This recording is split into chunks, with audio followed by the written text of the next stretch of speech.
Bismillahirrahmanirrahim. Assalamualaikum warahmatullahi wabarakatuh.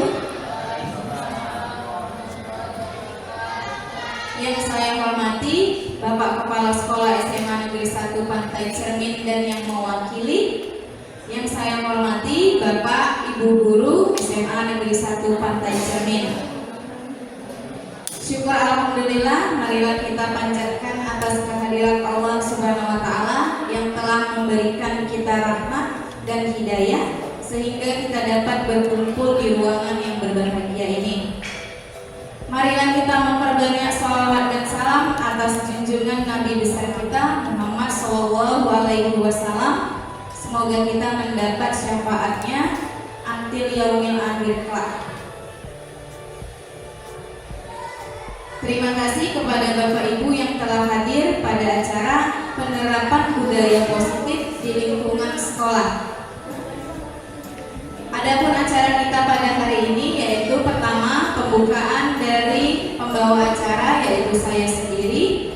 Selanjutnya kita memasuki acara kedua yaitu doa yang akan disampaikan oleh Bapak Suwardi. Kepada Bapak Suwardi, waktu dan tempat dipersilahkan. Assalamualaikum warahmatullahi wabarakatuh. Mari kita berdoa agar dalam rangka untuk melaksanakan seminar ini dapat berjalan dengan baik. Alhamdulillah saya berada di sini mengenai alhamdulillah wassalatu wassalamu ala rasulillah. Allahumma shalli ala Muhammadin wa ala alihi wasallam. Allahumma barik kama barakta Ya Allah, kepada kami pada hari ini kami melaksanakan seminar rekan kami Bapak Chandra. Mudahkan urusan kami dalam melaksanakan seminar dalam rangka guru penggerak. Ya Allah, kepada kami lancarkanlah usaha kami, semoga dapat dari sebaik-baiknya. Hanya kepada kami memohon Allah yang Maha Rabbana atina fid dunya hasanah wa sallallahu Muhammadin Nabi sallallahu alaihi wasallam. Terima kasih kepada Bapak Suwardi. Semoga apa yang kita doakan hari ini akan dijawab oleh Allah Subhanahu wa taala. Amin amin ya rabbal alamin. Kita masuki acara selanjutnya yaitu kata sambutan dari Bapak Kepala Sekolah SMA Negeri 1 Pantai Cermin. Pada Bapak, waktu dan tempat kami persilahkan.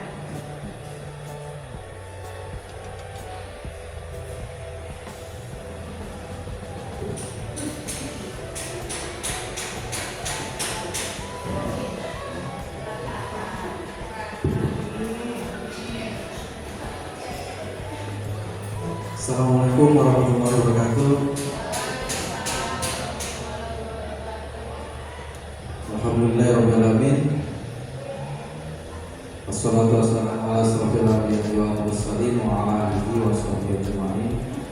Alhamdulillah kita panjatkan kehadirat Allah Subhanahu wa taala yang mana pada pagi hari ini kita masih bisa berkumpul di ruangan ini dalam rangka kegiatan calon guru penggerak angkatan 11 yang pada hari ini akan melakukan presentasi yaitu Pak Chandra Maulana. Yang kami hormati Bapak Wakasek Chandra Purnama. Di sini saya mewakili dari Bapak Kepala Sekolah yang mana tidak bisa hadir pada kesempatan kali ini. Izinkan saya menyampaikan sambutan. Terima kasih kepada Bapak Ibu yang telah memberi kesempatan kepada saya. Mudah-mudahan kegiatan pada pagi hari ini berjalan dengan lancar, dapat kita terima apa yang disampaikan oleh Pak Chandra Purnama bisa bermanfaat untuk kita, khususnya yang hadir di sini bisa kita kembangkan dan Pak Chandra Purnama bisa menerapkannya di kemudian hari untuk pembelajaran di sekolah kita yang tercinta ini. Jadi untuk itu Di sini saya akan membuka kegiatan kita pada hari ini dengan membaca Bismillahirrahmanirrahim, kegiatan diseminasi budaya positif yang akan disampaikan oleh Bapak Chandra Purnama. Dengan membaca Bismillah kita mulai. Bismillahirrahmanirrahim. Wassalamualaikum warahmatullahi wabarakatuh.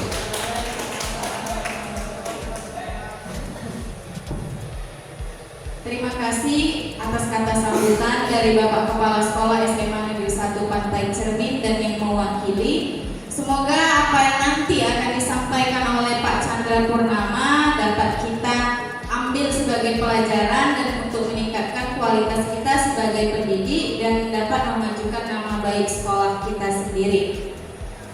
Acara selanjutnya adalah persentase yang akan dibawakan oleh Bapak Chandra Purnama. Waktu dan tempat kami persilahkan.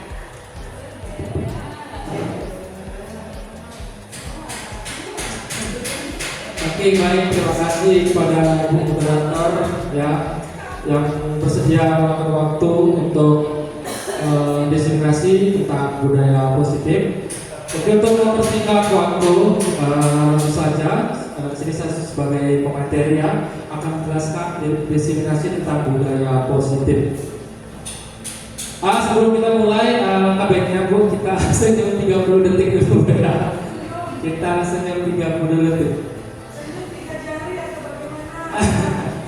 Oke, Bapak Ibu, 1, 2, 3. Senyum-senyum Bapak Ibu. Bisa cantik Bapak Ibu. Terima kasih kepada Ibu Elsa, Ibu Paramanita, Ibu Leni, Ibu Irma, dan Ibu Nopi, Pak Eno, dan Pak Julang, Pak Sordi selaku wakil siswa. Oke, mari kita lanjut. Nah, ini Bu, ada biasa kami itu Bu, ada kegiatan ice breaking-nya Bu ya sebelum kita mulai. Coba saling berdiri Bu, Bapak Ibu berdiri semuanya.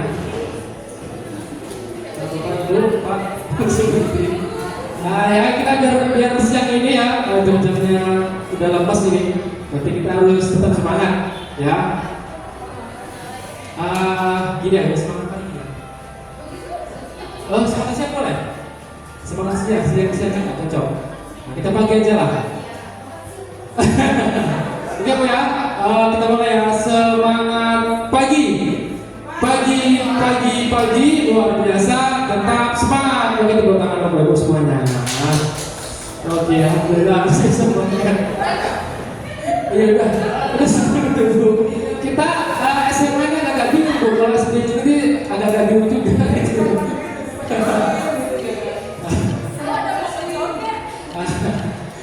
Jogetnya nanti malam aja ya.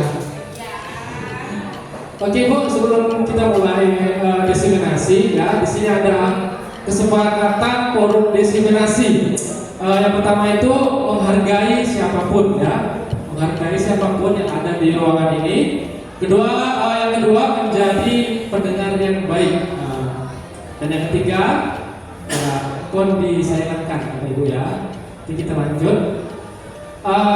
Budaya positif di sini ada 6 ya Bu, ada 6. Yang pertama itu kita bahas tentang disiplin positif, kemudian motivasi perilaku manusia, dan yang ketiga keyakinan sekolah atau kelas, dan yang keempat kebutuhan dasar manusia, yang kelima posisi kontrol, restitusi, dan yang terakhir segitiga restitusi.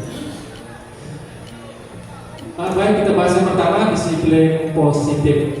Disiplin positif itu merupakan suatu cara atau penerapan yang mengajarkan anak itu bertanggung jawab ya, bertanggung jawab, kemudian menumbuhkan kesadaran diri berdasarkan nilai-nilai kebajikan. Coba itu ya. Kita lanjut. Disiplin positif lebih ke arah yang dapat mengontrol diri dalam melakukan segala tindakan. Kemudian disiplin diri dapat membuat murid memahami dan menyadari berdasarkan motivasi internal, bukan akibat dari paksaan, ujian, atau hukuman. Jadi Bu, Bapak Ibu, kita kalau melaksanakan disiplin positif ya, itu bukan akibat dari paksaan ya maupun ujian atau hukuman. Di sini ada 6 karakter Pancasila. Yang pertama itu beriman, bertakwa kepada Tuhan Yang Maha Esa. Yang kedua, mandiri. Yang ketiga, berkebinaan global. Keempat, gotong royong. Kelima, kreatif. Dan yang keenam, bernalar kritis. Di antara 6 ini, saya yakin Bapak Ibu sudah melaksanakan yang program Pancasila. Motivasi perilaku manusia. Ada 3 motivasi. Yang pertama itu untuk menghindari ketidaknyamanan atau hukuman. Kemudian untuk mendapatkan imbalan atau penghargaan dari orang lain. Terakhir untuk menjadi orang yang mereka inginkan dan menghargai diri sendiri dengan nilai-nilai yang mereka percaya. Kita lanjut Bapak Ibu, keyakinan sekolah atau kelas. Keyakinan kelas. Guru berperan dalam mewujudkan terbentuknya keyakinan sekolah atau kelas dengan adanya kesepakatan antara guru dan murid. Saya yakin Bapak Ibu ya, setiap kita masuk kelas, saya percaya bahwasanya kita itu pernah membuat keyakinan kelas.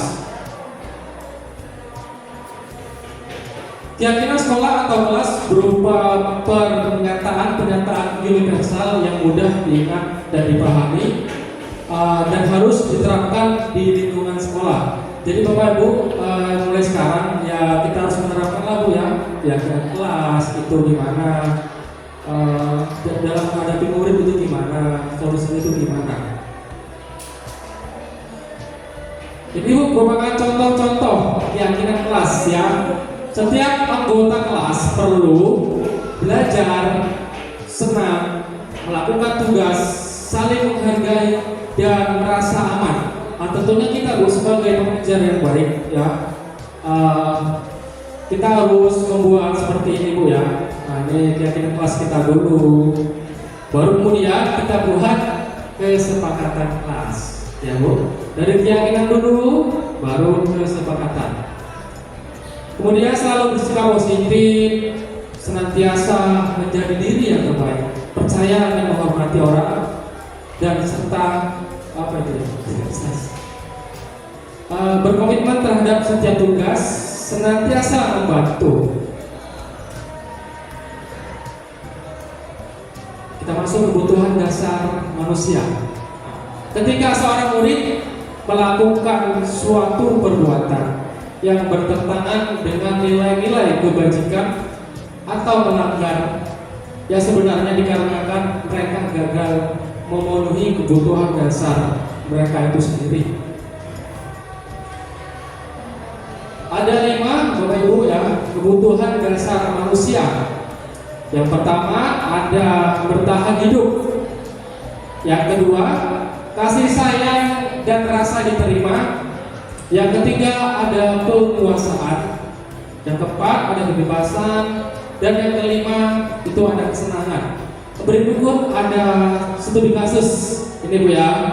Contohnya ini ya, saya misalkan Ibu Elsa ini. Kebetulan Ibu Elsa ada juga di dalam ruangan ini. Baik, kita paparkan studi kasus tersebut. Ibu Elsa guru wali kelas 11. Ibu Elsa sedang bingung menghadapi ulah salah satu murid di kelasnya, namanya Tommy.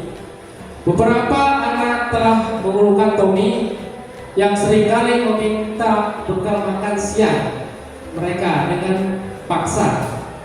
Jika Anda menghadapi situasi seperti Ibu Elsa, apa yang akan Anda lakukan? Menurut Anda, kira-kira apa sih alasan Tommy melakukan hal itu? Kira-kira apa Bu menurut Bapak Ibu? Alasannya apa? Tidak membawa bekal itu alasannya apa sih kira-kira? Ada yang mau ngasih pendapat? Ya, bagus Ibu Nur ya. Tidak sempat memasak. Ya. Iya, alasan yang kedua tidak punya uang. ini kita bicara siswa ya, Bapak Tuhan ya. Oke, alasan yang pertama ini ya, karena ia lapar dan orang tuanya tidak membawakannya bekal makan siang. Maka kebutuhan dasar yang sedang berusaha dipenuhi oleh Tommy adalah kebutuhan bertahan hidup. Nah tadi Bu ya, kebutuhan dasar manusia kan ada 5. Yang pertama bertahan hidup, atau bahasa Inggrisnya apa Bu? Survival ya Bu ya. Survival ya, bertahan hidup. Nah itu dia. Kemudian alasan yang kedua, karena dia merasa senang ketika teman-temannya memperhatikan si Tommy tadi Bu ya. Jadi temannya itu melaporkan tindakan kepada gurunya dan gurunya memberitahu orang tuanya, sehingga orang tuanya jadi memperhatikan dia. Maka kebutuhan dasar yang sedang dipenuhi Tommy adalah kebutuhan kasih sayang dan rasa diterima. Nah, jadi ibu alasan yang kedua ini dia butuh yang namanya kasih sayang. Ya. Kita masuk ke alasan yang ketiga, itu karena temannya jadi takut dengan dia dan menuruti keinginannya. Maka sebetulnya Tommy sedang berusaha memenuhi kebutuhan dasarnya akan kekuasaan. Kira-kira Bapak Ibu di sini mungkin anak murid kita ada seperti ini Bu ya, dari kekuasaan, merasa dirinya hebat, merasa dirinya kuat. Ada Bu, saya lihat ada itu beberapa orang tuh di lingkungan sekolah kita ada seperti karakter macam Tommy ini. Kemudian kita lanjut, alasan yang keempat itu karena dia merasa bosan dengan bekal makanan yang dibawakan ibunya dari rumah, karena ibunya selalu membawakan bekal yang sama. Oleh karena itu dia ingin mencoba makanan teman-temannya yang beraneka ragam. Maka Tommy sedang berusaha memenuhi kebutuhan akan kebebasan. Nah, jadi Bu, Bapak Ibu, alasan yang keempat ini mungkin Tommy-nya itu merasa bosan dengan makanan yang dibawa dari rumah. Contohnya biasa betul, ya kan Bu Elsa? Biasa tiap hari itu masak apa Bu? Untuk dibawa ke sekolah. Pasti sambal telur kan Bu? Campur-campur. Pak Julam gimana Bu? Tanggapannya Pak Julam? Ya. Yang kelima, karena ia melakukannya karena iseng saja dan ia menikmati ekspresi wajah teman-temannya yang kesal karena diambil makanannya dan menurut dia ekspresi teman-temannya itu lucu, maka berarti Tommy sedang berusaha akan memenuhi kebutuhannya, disebut kesenangan. Nah, bisa jadi ini alasan terakhir itu mungkin ya karena Tommy iseng ya, jadi dia tuh merasa senang gitu. Baik, kita lanjut ke materi selanjutnya. Ini posisi kontrol restitusi, jadi lupa aja ya. Posisi kontrol restitusi. Ada 5 tentunya posisi kontrol. Kalian hampir saya catat nih Bu. Posisi kontrol restitusi. Yang pertama, guru sebagai penghukum. Nah ini seringkali Bu, kita pasti tahu banyak kita ini pernah menghukum anak murid Ibu ya. Termasuk Bu Ino, kayaknya Bu Ino ini otoriter di dalam mengajar Ibu ya. Seperti Pak Julham tiap hari itu marah-marah. Ini Pak Julham bisa dikategorikan sebagai penghukum ini, guru sebagai penghukum. Ya, Bu Dina juga sebagai penghukum. Mungkin yang kedua, guru sebagai pembuat merasa bersalah. Ya Bu, akan lebih baik kalau kita itu sebagai guru, apalagi anak murid kita ini memang ya sudah ada pemikirannya, sudah ada karakternya yang baik. Jadi alangkah lebih baiknya Bu, kalau kita pilih yang dulu ya, kita buat karena itu merasa bersalah.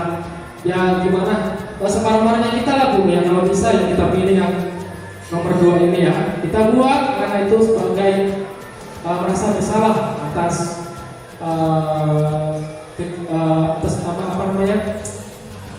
atas hukuman terhadap anak tersebut. Gimana caranya kita lah Bu ya? Cuma saya rasa ya mungkin ya agak berat ya Pak Julham ya. Dan saya secara pribadi pun sama Pak Julham, berat melakukan yang guru sebagai pembuat merasa bersalah ini. Karena apa? Karena anak-anaknya pun memang yang badannya luar biasa. Betul nggak boleh deh? Betul ya, kelima ya. Oke, yang ketiga sebagai teman. Nah ini, memang ada plus minusnya Bu. Kalau kita anggap anak murid ini sebagai teman ya. Plusnya itu ya mungkin ya anak tersebut menghormati kita, sayang sama kita, sayang sama mata pelajarannya gitu. Contohnya di orang wanita nih, bacanya bagus, ya. Begitu anak laki-laki itu mungkin senang sama orang wanitanya ya. Tapi di sisi lain ya posisi negatifnya Bu. Jadi anak itu seakan-akan merasa sebaya sama kita Bu ya. Betul nggak Bu? Kita nggak merasa dihargai gitu kan. Ada apa itu aja udah itu. Ya kan Bu, betul nggak? Betul lah boleh kan? Boleh disebut muda. Oke, kita lanjut nomor 4, guru sebagai pemantau. Nah, pemantau. Yang pemantau contohnya ketika terlambat sekolah, anak-anak itu ada yang lari-lari, ada yang ngumpet-ngumpet. Nah, inilah kita tuh sebagai pemantau. Dulu kita pantau dulu anak-anak tersebut. Kita pantau dulu.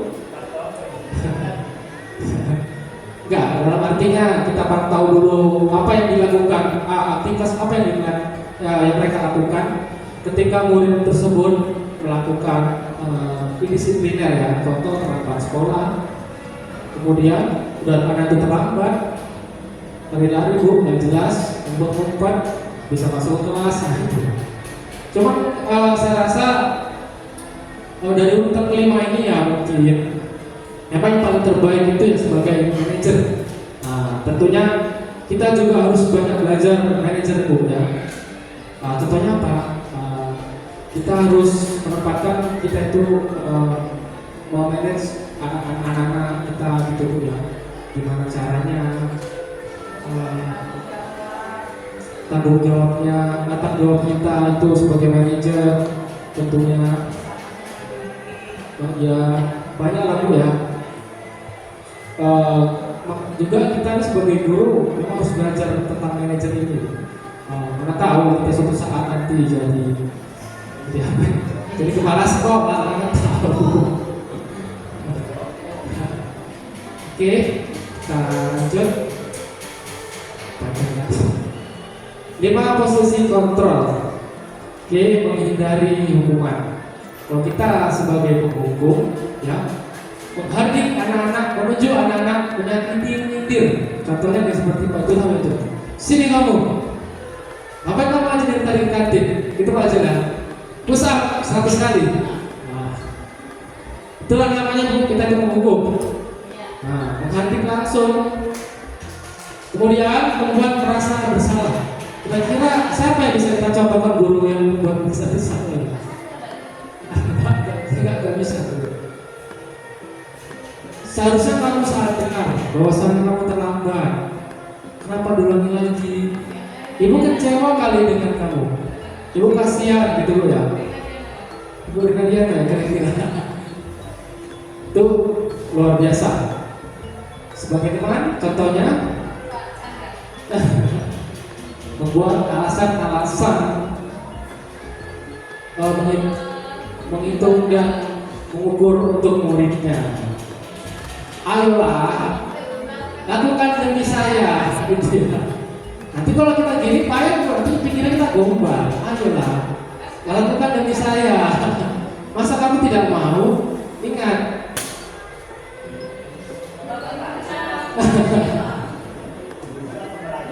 Nah itulah, kadang serba salah kita kalau sebagai teman ini ya, kita memang serba salah.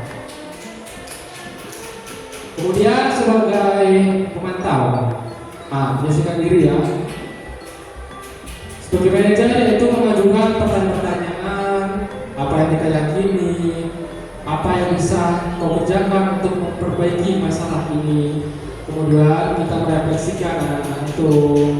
Kemudian murid meletakkan dirinya sebagai individu yang positif dalam dunia berkualitas. Posisi kontrol restitusi di antara kelima posisi kontrol tersebut, sebaiknya seorang guru menggunakan posisi kontrol sebagai manajer. Ini Bu ya, manajer kan sudah saya bilang tadi. Kita mulai sama-sama kita lakukan sebagai guru. Kita posisikanlah sebagai manajer. Sebagai manajer, guru dapat berbuat sesuatu bersama murid, mempersilahkan murid bertanggung jawab dan mendukung murid agar dapat menemukan solusi. Selain itu, posisi manajer juga mengacu pada restitusi yang dapat menjadikan murid sebagai manajer bagi dirinya, sehingga dapat tercipta identitas positif pada diri murid. Kita masuk segitiga restitusi. Tahapan dalam segitiga restitusi yang pertama Bu ya, ada yang namanya menstabilkan identitas. Yang kedua, validasi tindakan yang salah. Yang ketiga, menanyakan keyakinan. Ini Bu, ada segitiga. Ada validasi, menstabilkan identitas, dan meyakinkan keyakinan.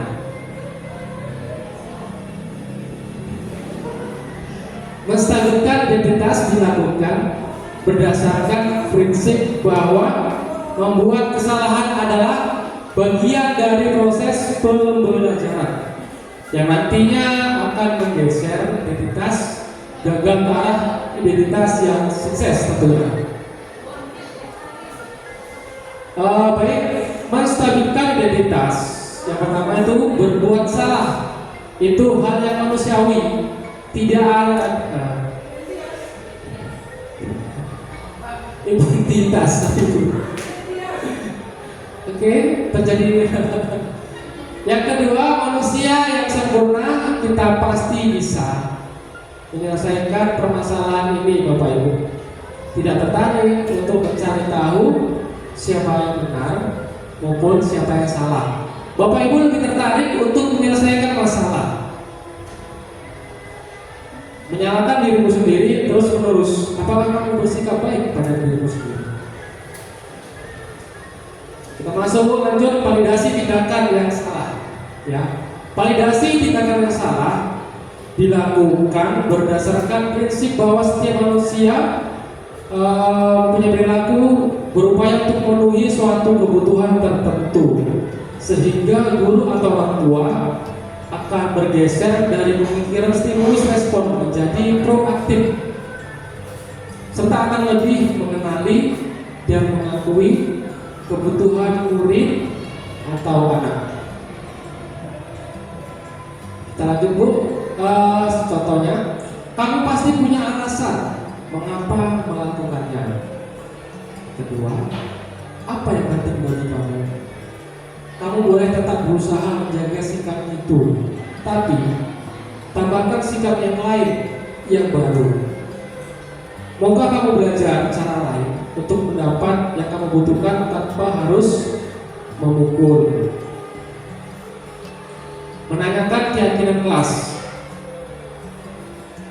Menanyakan keyakinan dilakukan dengan memberikan pertanyaan-pertanyaan bermakna kepada murid atau anak untuk memunculkan motivasi secara intrinsik sehingga mampu mengaitkan keyakinan dengan tindakan yang salah. Terima kasih Bapak Kepala Sekolah. Ini contohnya Bapak Ibu ya. Apa nilai yang kita percayai di sekolah kita? Nilai-nilai apa yang telah kita sepakati? Apa yang kamu rasakan ketika kamu melakukan itu? Kamu mau menjadi orang yang seperti apa?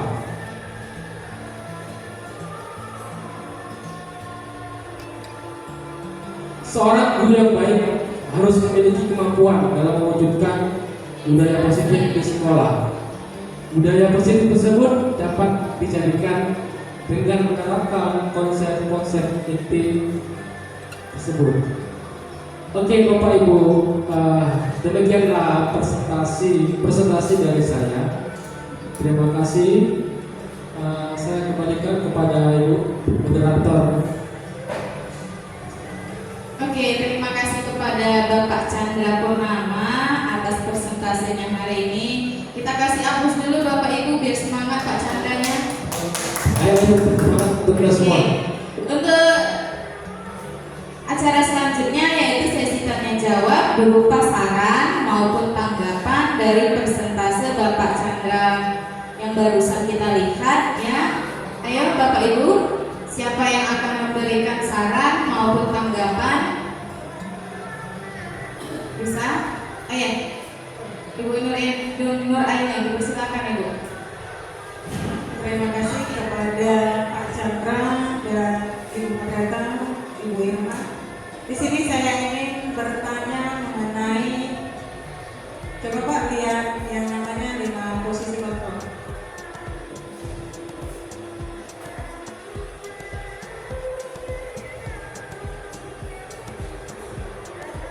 Di sini 5 posisi kontrol restitusi. Pertama, guru sebagai penghukum, yang mana kita lihat guru sebagai penghukum selama ini selalu kita perhatikan di mana saja ataupun di sekolah mana saja. Di sini saya ingin bertanya kepada Pak Chandra, kalau kita sebagai guru, sebagai penghukum, bagaimana siswanya untuk kedepannya? Apakah dia akan seperti itu? Apakah dia akan lebih baik lagi untuk kedepannya? Apa solusi yang akan kita buat kepada murid tersebut karena kita sebagai guru penghukum? Itu saja. Terima kasih.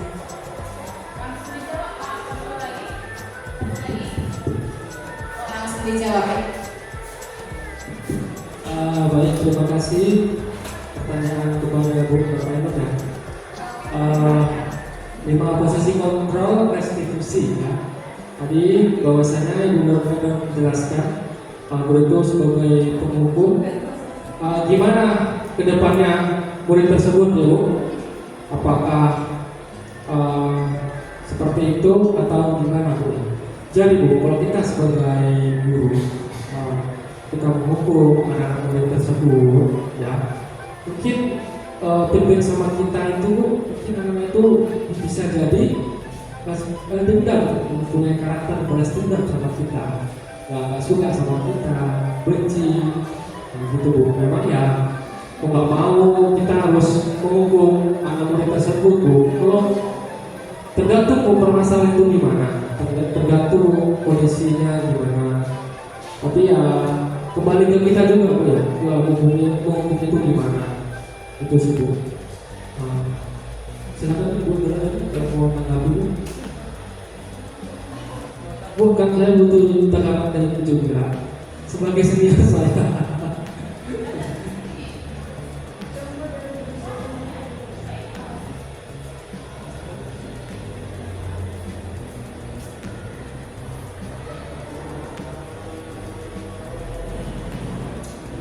Terima kasih kepada Pak Chandra.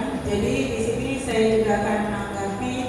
Tadi kita dengar dari Pak Chandra penjelasannya mengenai guru sebagai penghukum, dia akan menjadi balas dendam kepada gurunya.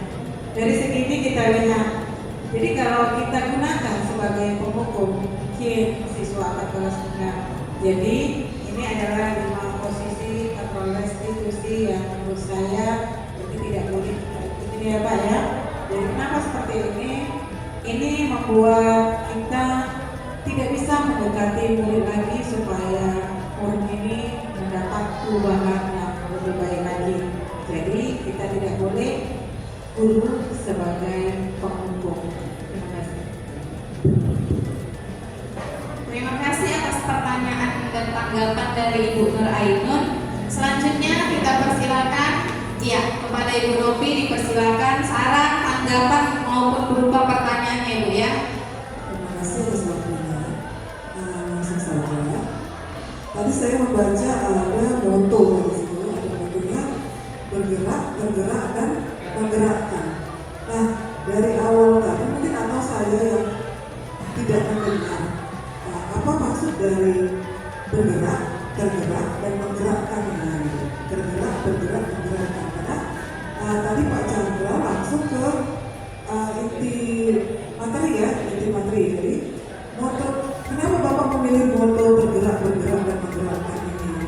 Apa maksudnya? Itu saja. Terima kasih. Ibu Neta Mujaya, Assalamualaikum warahmatullahi wabarakatuh. Oke Bu, pertanyaan yang bagus kepada Ibu Novia. Tergerak, bergerak dan menggerakkan. Kebetulan ini Bu, tergerak, bergerak dan menggerakkan Ibu memang apa motonya bergerak Bu atas sebelah sini. Bergerak.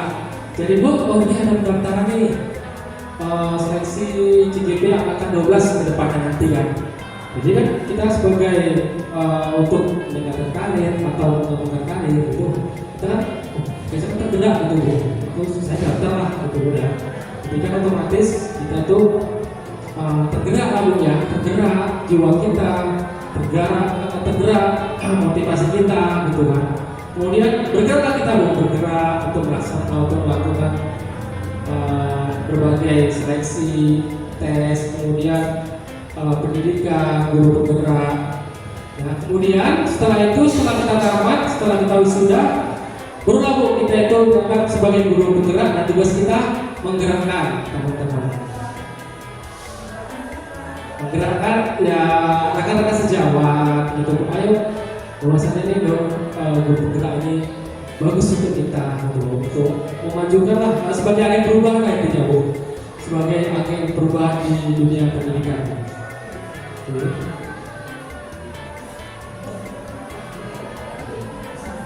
Kira-kira Bu ada yang mau menanggapi Bu tentang tergerak, bergerak, menggerakkan Bu? Terima kasih. Kepada Pak Chandra, saya akan menambahi berupa tanggapan yang sudah disampaikan oleh Pak Chandra, dan di sini mengenai tergerak, bergerak dan menggerakkan. Yang pertama, kita semua guru sudah tergerak. Jadi kenapa? Guru itu tergerak mendidik semua murid yang ada di sekolah. Kita tergerak dalam melakukan kegiatan yang sudah ada dilakukan di sekolah. Jadi dengan adanya tergerak, kita sudah membuat murid kita melakukan suatu kegiatan berupa pembelajaran. Di sini kita lanjut menuju bergerak. Dalam suatu kegiatan bergerak, kenapa moto calon guru penggerak melakukan tergerak, bergerak dan menggerakkan? Bergerak. Setelah tergerak, bergerak supaya kita punya tujuan ataupun berkolaborasi dengan rekan sejawat ada di sekolah ini, baik dia pertama, kepala sekolah, dan teman dan keluarga kita, baik juga untuk wali murid, supaya kita bergerak memajukan sekolah yang kita cintai ini. Dan menggerakkan, untuk menggerakkan ini kita juga harus berusaha. Kenapa seperti itu? Kita tidak gampang menuntut murid menjadi yang lebih baik dalam suatu kegiatan pembelajaran. Dari segi apa? Dari segi yang pertama ada profil pelajar Pancasila yang harus kita memang galakan kepada murid-murid kita yang ada di sekolah ini, supaya mereka bisa menggerakkan segala suatu kegiatan yang ada di sekolah ini. Kenapa seperti itu? Dengan kita melakukan menggerakkan keseluruhannya dengan cara berkolaborasi dan membuat sekolah kita lebih baik lagi. Jadi kita harus saling satu sama lain kerjasama yang baik. Itulah yang bisa saya sampaikan mengenai moto guru penggerak, tergerak, bergerak, dan menggerakkan. Terima kasih.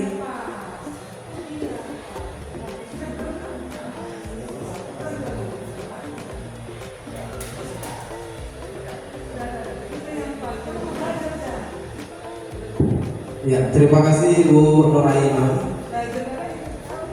atas masukannya untuk kami semua, terkhusus tentang mutu tergerak, bergerak dan menggerakkan. Saya ingin menanggapi atau menanya lah kepada Pak Chandra tepatnya. Iya. Tadi yang terakhir kalau tidak salah adalah berperilaku positif ya. Guru berperilaku yang positif. Dari beberapa hal yang disampaikan, bisakah Pak Chandra sebutkan atau contohkan dari Pak Chandra terkait perilaku guru yang positif ini, kriterianya yang Pak Chandra bisa bagikan ke kita ini rekan-rekan sejawat yang mana? Jadi biar memotivasi kami juga untuk guru berperilaku positif. Ada lagi Bapak Ibu yang mau menanggapi?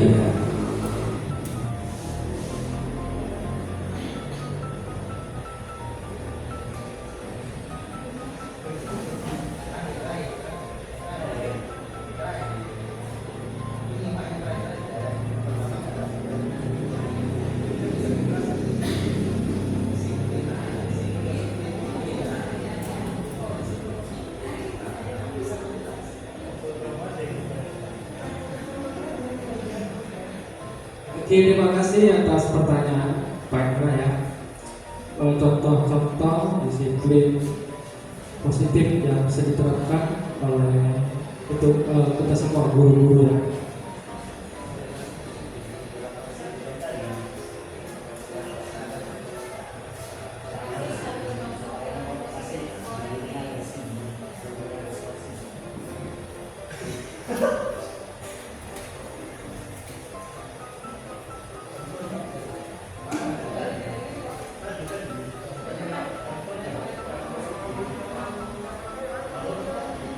Ibu, catatan rapi benar ya?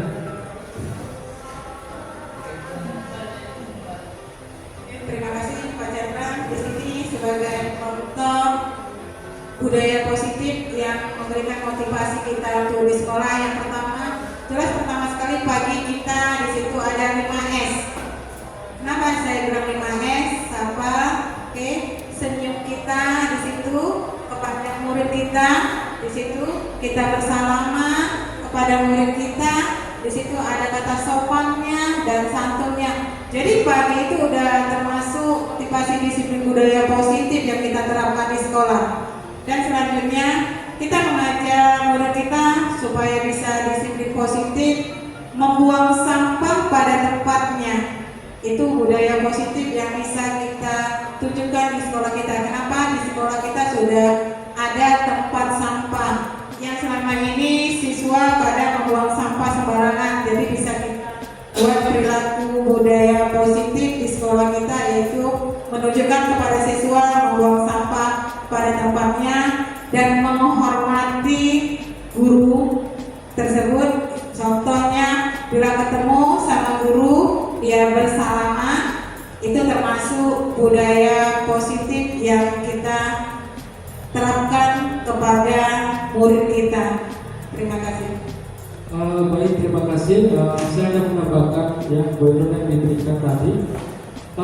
Ada Bu, memang Bu, saya patut kita contoh dari rekan sejawat CGB kita dari SD dari mana gitu Bu.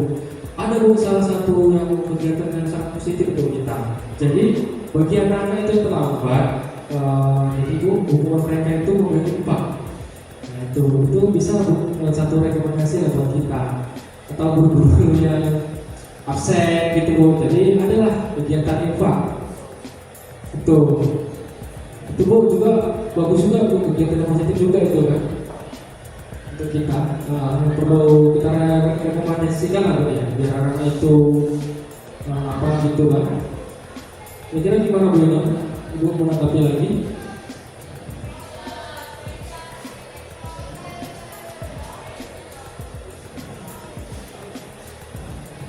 Mengenai solusi dari Pak Chandra, jika siswa kita atau murid kita terlambat, kita buat solusinya dengan memberi infak.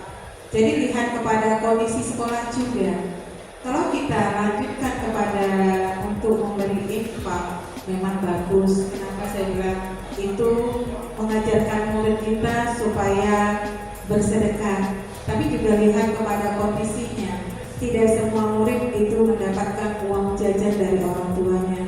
Jadi kita lihat dari posisinya bagaimana solusi budaya positif yang kita buat, apakah itu sudah disepakati dari pihak sekolah atau dengan orang tua sebelum kita membuat kegiatan posisi kontrol restitusi tersebut untuk menjadi sebuah solusi. Jadi seperti itu. Jadi harus ada kesepakatan dulu, Pak.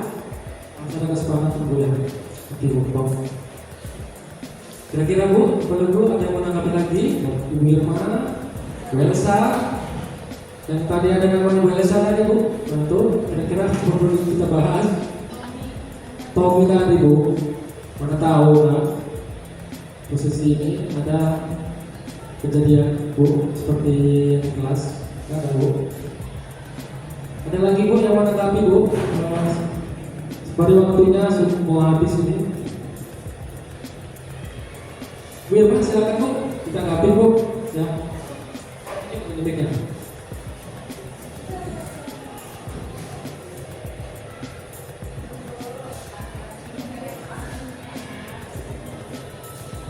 apa kita buat SBM lagi Bu? Pertanyaan saya untuk Pak Chandra, gini Pak. Iya Bu. Kan kita sebagai guru sudah kenal dengan murid-murid kita ini kan, ya. Jadi seharusnya dari 5 posisi kontrol. ya, dari 5 ini yang terbaik yang mana yang perlu diterapkan? Yang kedua pertanyaannya, apakah boleh guru itu sebagai teman? Ya, terima kasih Pak. Oke Bu, terima kasih pada Bu Irma ya, tanya bagus sekali. Di antara kelima ini ya, mana yang paling baik Bu? Oke, menurut Ibu ya, versi saya ya, yang paling terbaik itu ya di nomor 1-nya itu posisi manajer. Di sini dijelaskan posisi manajer itu sebagai manajer guru dapat berbuat sesuatu bersama murid, mempersilahkan murid bertanggung jawab. Kemudian tidak hanya itu saja, kita mendukung murid agar dapat menemukan solusinya dulu, Bu ya.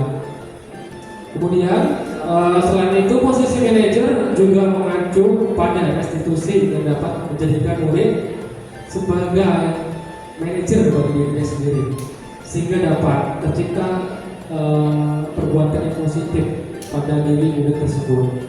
Kemudian tadi juga apakah boleh guru berposisi sebagai teman?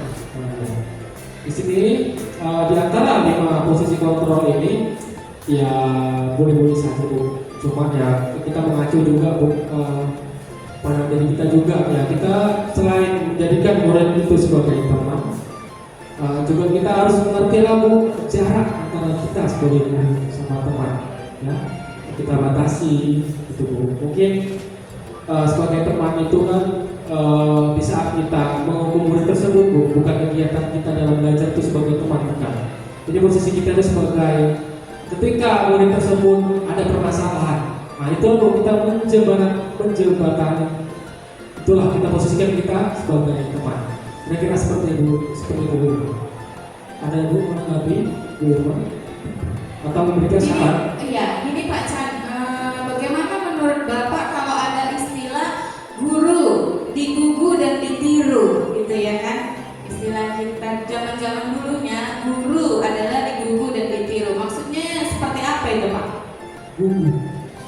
Guru digugu dan ditiru. Maksudnya itu seperti apa Pak? Ditiru dalam hal apa?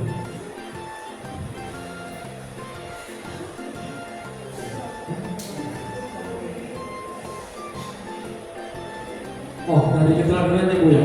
Baik, contoh dari teladannya yang perlu dicontoh ya sebagai guru. Apa sih? Tuh. Coba Bu, tangkap dulu.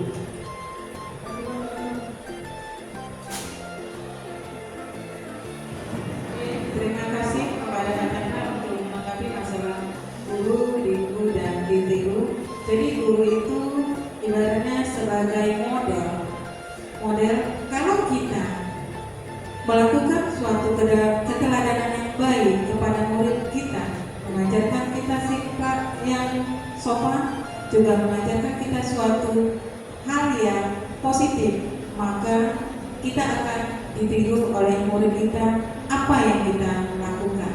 Contoh, kita melakukan kegiatan pembelajaran dengan model pembelajaran, maksudnya kita kasih contoh, siswa sudah melihat menerapkan pembelajaran kita yang mandiri, kreatif, berkolaborasi, maka murid juga akan mengikuti kegiatan apa yang sudah kita sampaikan. Itu yang dimaksudkan guru, ibu, dan guru.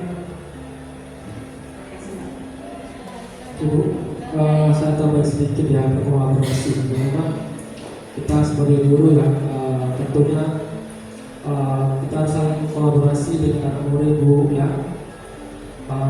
Contohnya ketika kita membuat suatu misalnya kegiatan gitu ya, kita kan butuh murid Bu ya. Sebagai model pembelajarannya di kelas gitu kan. Juga kita butuh juga sebagai murid saling membutuhkan ya antara guru dan murid salinglah kolaborasi gitu kan. Gak mesti kita itu kolaborasi dengan teman sejawat kita itu. Juga kita boleh kolaborasi dengan siswa, kolaborasi dengan stakeholder yang ada di sekolah itu. Kira-kira seperti itu. Baik, Assalamualaikum warahmatullahi wabarakatuh. Mulai wabarakatuh Pak Johan. Saya ingin menanyakan tentang prosedur restitusi. Ini tentang guru sebagai pemantau. Tapi untuk di SD, SMP, SMA masuk. Murid Masuk. Ya. Masuk. Nah, ini saya lihat untuk di guru penggerak ini, apakah ada seorang guru memberi pelajaran untuk memotivasi anak supaya belajarnya itu bertambah? Karena saya lihat ketika di lingkungan sekolah kita banyak ketika guru kita memberi arahan atau masukan, itu banyak siswa yang kurang kalau dibilang kurang suka dalam pembelajaran itu. Apakah ada motivasi sebagai seorang guru ketika kita mengikuti guru penggerak ini untuk membenahi karakter seseorang siswa itu tersebut? Oke, pertanyaan bagus sekali yang diberikan kepada Pak Johan. Ya, apakah ada motivasi ya ketika anak tersebut kurang suka dengan pelajaran kita? Baik, jadi kita sebagai murid itu yang punya tujuan yaitu mendorong, menuntun, memotivasi sesuai dengan minat dan kebutuhan belajar si anak murid tersebut. Jika anak murid tersebut kurang suka, ya kita cari solusinya lah, atau cari entah model-model atau variasi pembelajaran gimana sih, gitu sih. Apa sih salahnya dengan murid tersebut? Kenapa dia nggak suka dengan kita? Tadi kan anak murid itu kan karakter beragam-beragam, karakternya, budayanya kan nggak sama. Dari segi mungkin dari segi pemikirannya juga beda. Juga kita sebagai guru itu tidak bisa menyamakan. Ya, dalam pembelajaran itu kita tidak bisa menyamakan karena karakter, ilmu anak murid itu berbeda-beda. Maka kita sebagai guru, itu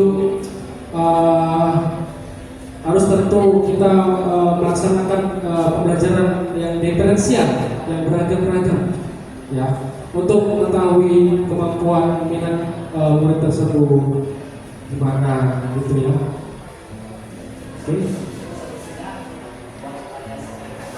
Iya, variasi pemodelan yang lebih menarik lagi. Nah, itu ya, karena anak kita memang beragam-ragam. beragam modelnya gimana, nggak sama, ilmunya juga nggak sama, suku budaya juga nggak sama. Oke, itu saja yang saya sampaikan. Ya baik Pak Chandra, terakhir mungkin dari saya pertanyaan terakhir. Untuk siswa, apakah perlu membuat atau kesepakatan keyakinan di kelas? Oke, keyakinan kelas apakah perlu? Baik Pak, memang selama ini kita ngajar di kelas langsung ya, buka materi langsung daftar buku sampai habis, kadang ini gitu kan. Memang kadang-kadang ya memang sangat perlu Pak, sangat perlu kita buat, apalagi BKW ya, dengan kelas itu memang harus diterapkan. Kemudian contoh kayak kelas ini dia.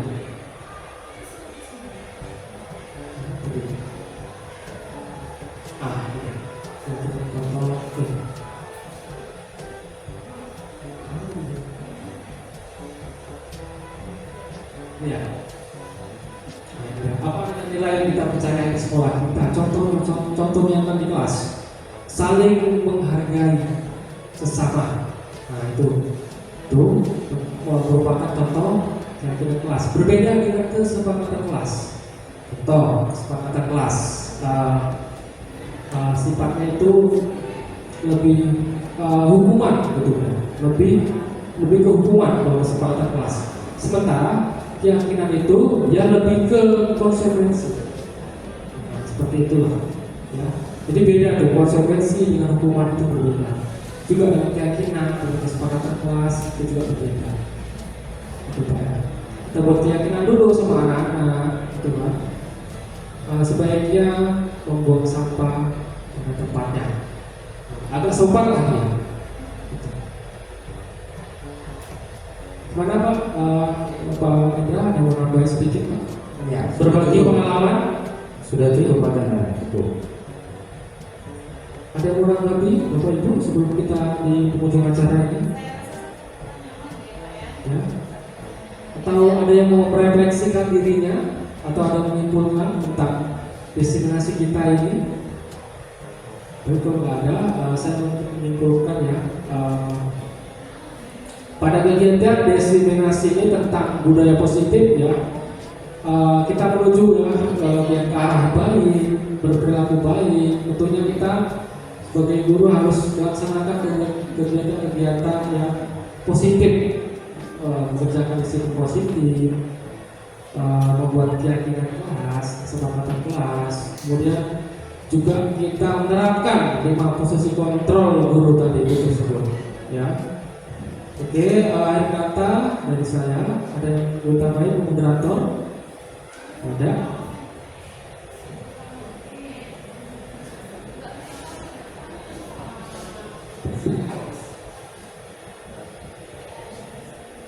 Ada satu pertanyaan lagi Bapak Ibu, biar kita tutup. Oke, sudah selesai. Ya, ada lagi yang mau ditanggapi? Boleh?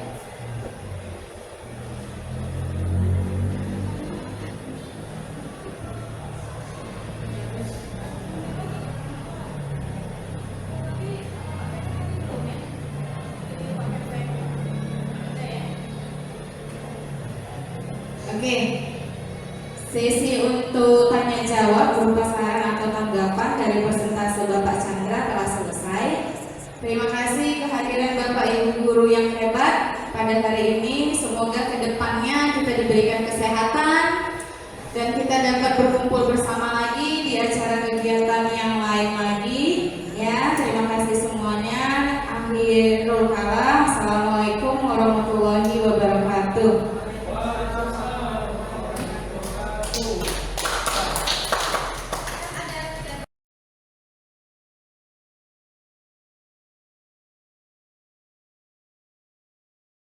Selamat siang dan salam sejahtera bagi kita semua.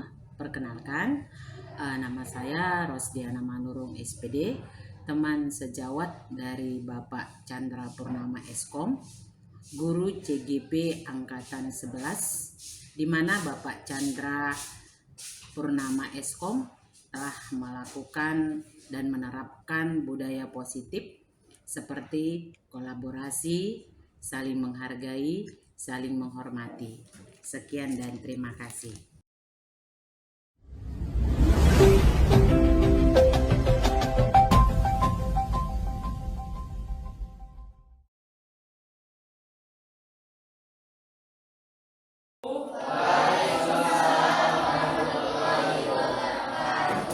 Apa kabarnya?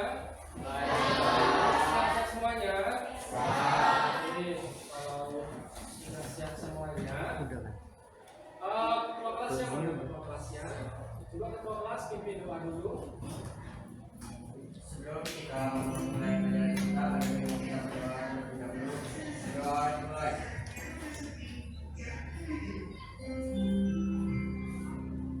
Berdoa selesai. Oke, baik semuanya. Sebelum kita belajar tentang keyakinan kelas dan kesepakatan kelas, ya, alangkah baiknya kita kasih yang dulu biar lebih semangat lagi, ya. Semangat pagi. Luar biasa, tetap semangat. Oke, tepuk tangan kita semua. Baik, kali ini Bapak akan memaparkan tentang diskusi yang berjudul keyakinan kelas dan kesepakatan kelas. Kira-kira kalian pernah nggak belajar tentang keyakinan dan kesepakatan kelas sebelumnya? Pernah. Oke, kalau belum, mari kita hari ini kita buat keyakinan kelas dan kesepakatan kelas. Baik, keyakinan kelas. Apa itu keyakinan kelas? Sesuatu yang diyakini bersama-sama, yang berasal dari penyatuan pikiran untuk menjadi nilai-nilai kebaikan yang diturunkan di dalam kelas. Nah, itu merupakan suatu keyakinan kelas. Baik, tujuan keyakinan kelas dan kesepakatan kelas untuk menciptakan pembelajaran yang berpusat pada murid. Jadi pada turun Merdeka Belajar ini, pembelajaran itu semuanya berpihak pada murid. Jadi guru itu kami sebagai guru hanya sebagai fasilitator. Jadi tujuan kalian itu belajar mencari ide kreatif dan inovatif. Kira-kira seperti itu. Kemudian langkah-langkah pembuatan kesepakatan kelas. Yang pertama, bertanya dulu kepada siswa tentang kelas impian kalian. Jadi kalian nanti berpikir dulu gimana sih kelas impian yang bagus itu bagaimana. Kedua, bagaimana cara mewujudkan impian kelas tersebut. Ini merupakan contoh-contoh keyakinan kelas.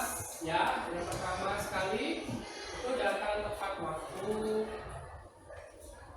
membuang sampah di tempatnya, membudayakan membaca, tidak saling membuli, menjaga ketertiban kelas, kemudian saling menghargai dan menyayangi.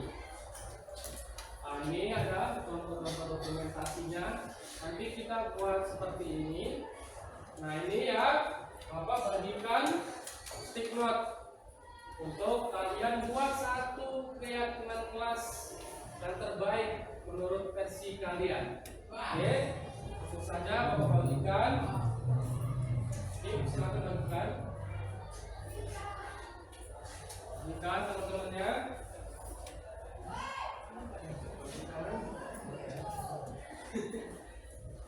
Oke, Bapak kasih waktu 5 menit untuk membuat satu keyakinan kelas. Waktunya dimulai dari sekarang.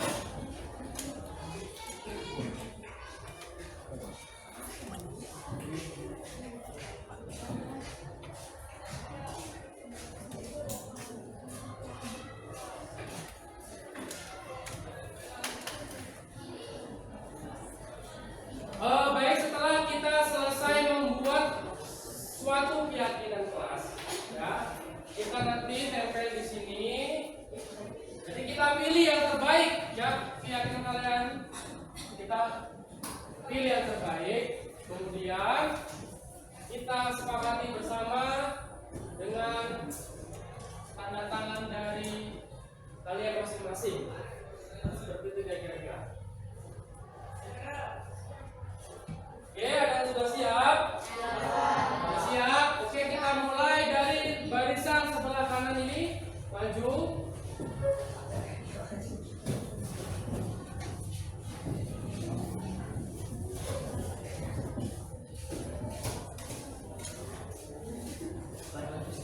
Jangan masuk. Jangan masuk.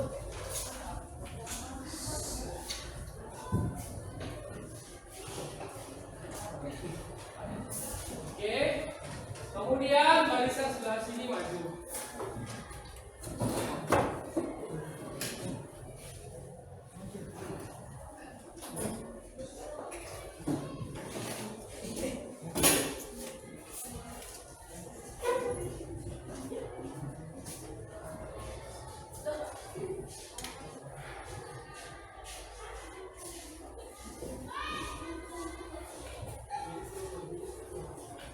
Sebelah sini maju.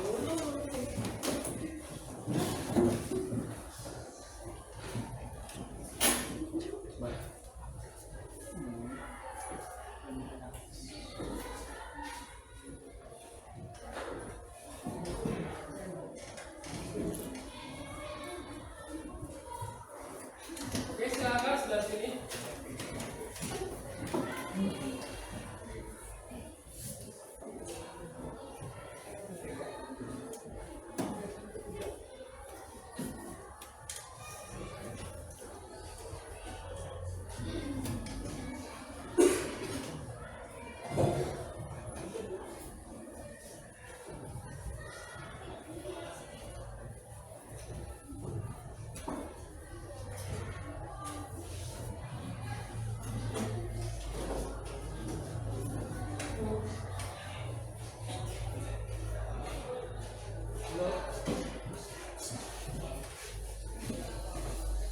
Baik, ini hasil keyakinan kalian ya.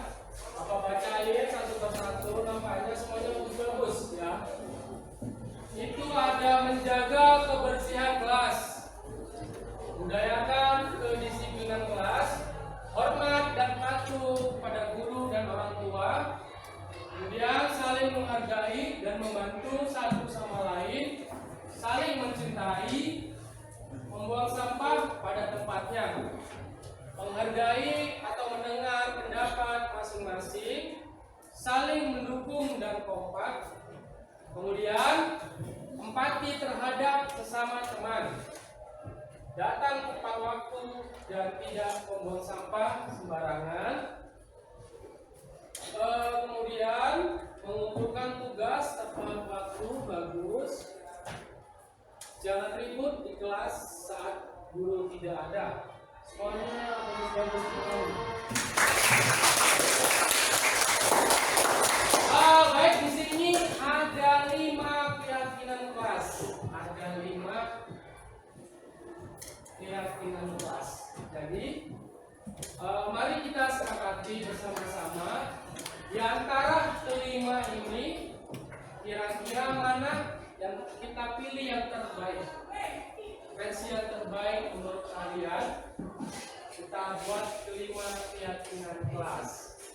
Kira-kira kalau saling menghargai dan menyayangi, setuju nggak kita masukkan di sini? Setuju semuanya? Oke, setuju. Kita catat saling menghargai sesama satu sama lain, satu sama lain. Yang kedua, kira-kira yang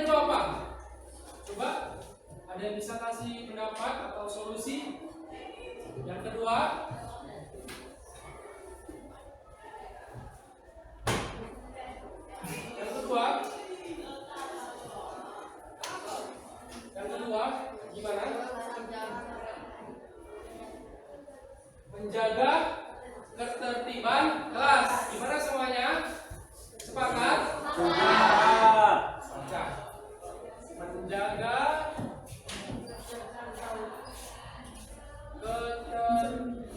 ketertiban kelas.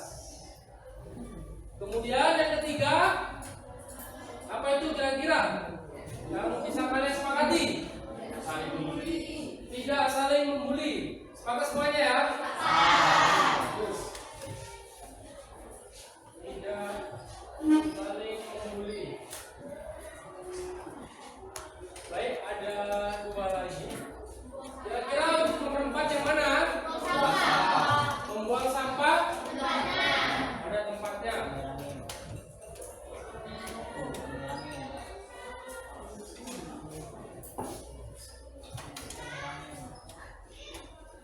Pada tempatnya. Yang terakhir, kira-kira yang mana yang perlu kalian sepakati? Datang?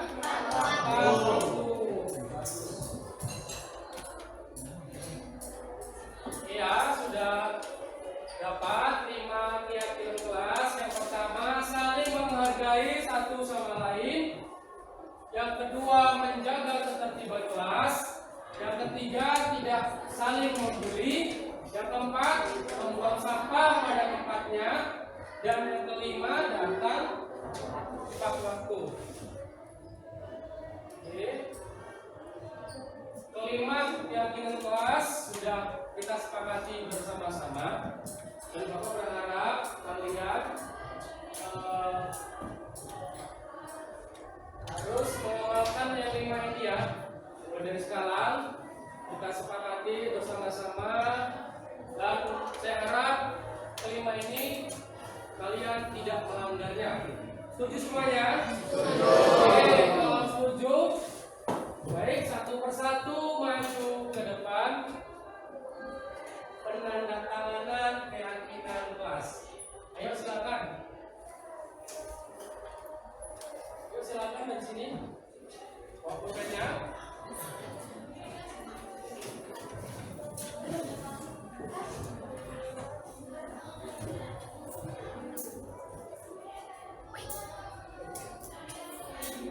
Oke, maju lagi.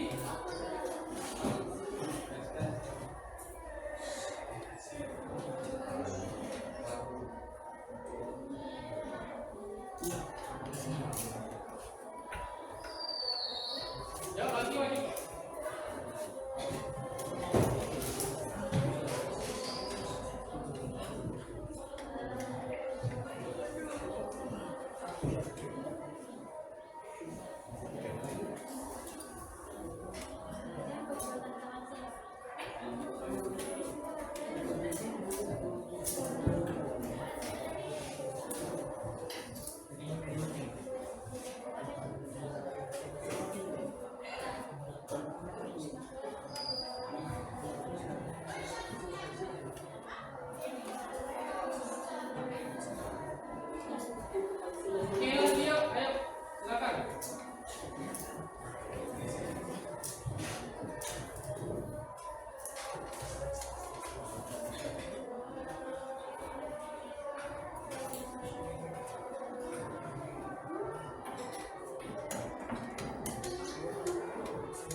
terapkan. Jadi harapan Bapak untuk kedepannya kita terapkan yang kelima ini, ya. Kita terapkan, kita jaga sama, kita jaga bersama-sama, jaga kelas kita, ya. Cukup sekian dari pembelajaran kita hari ini tentang kesempatan kelas dan kegiatan kelas. Akhir kata dari saya. Terima kasih semuanya. Wabillahi taufiq wal hidayah. Wassalamualaikum warahmatullahi wabarakatuh. Selamat pagi. Pagi. Luar biasa. Semangat. Oke, tangannya dong.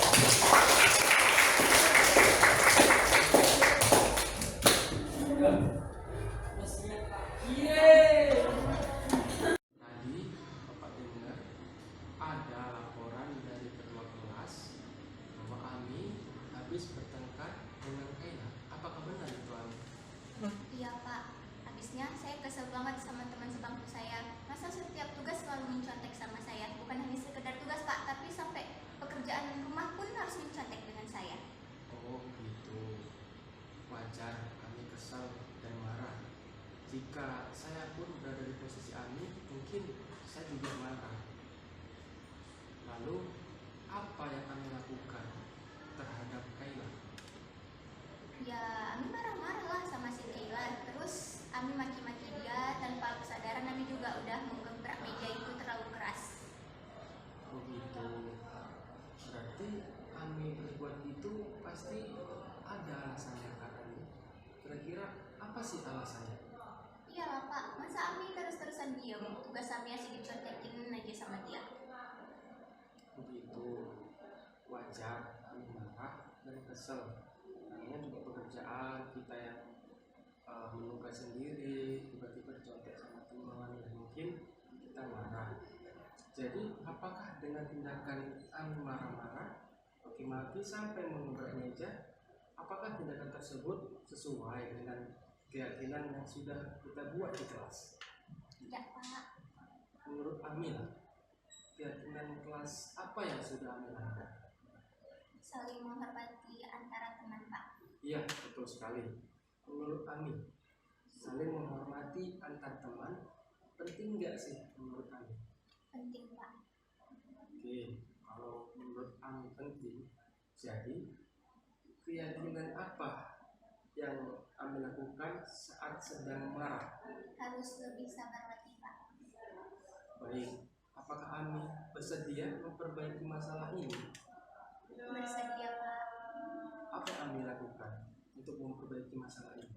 Ami harus lebih sabar lagi untuk menahan emosi Ami agar tidak terjadinya kericuhan atau keributan di dalam kelas. Ketika teman sebangku Ami menyontek lagi, Ami akan segera melaporkan kepada guru mapel tersebut. Bagus sekali tindakan Ami ya. Jadi Ami tetap semangat ya. Dan sekarang bisa kembali ke kelas. Terima kasih Ami ya. Terima kasih Bapak.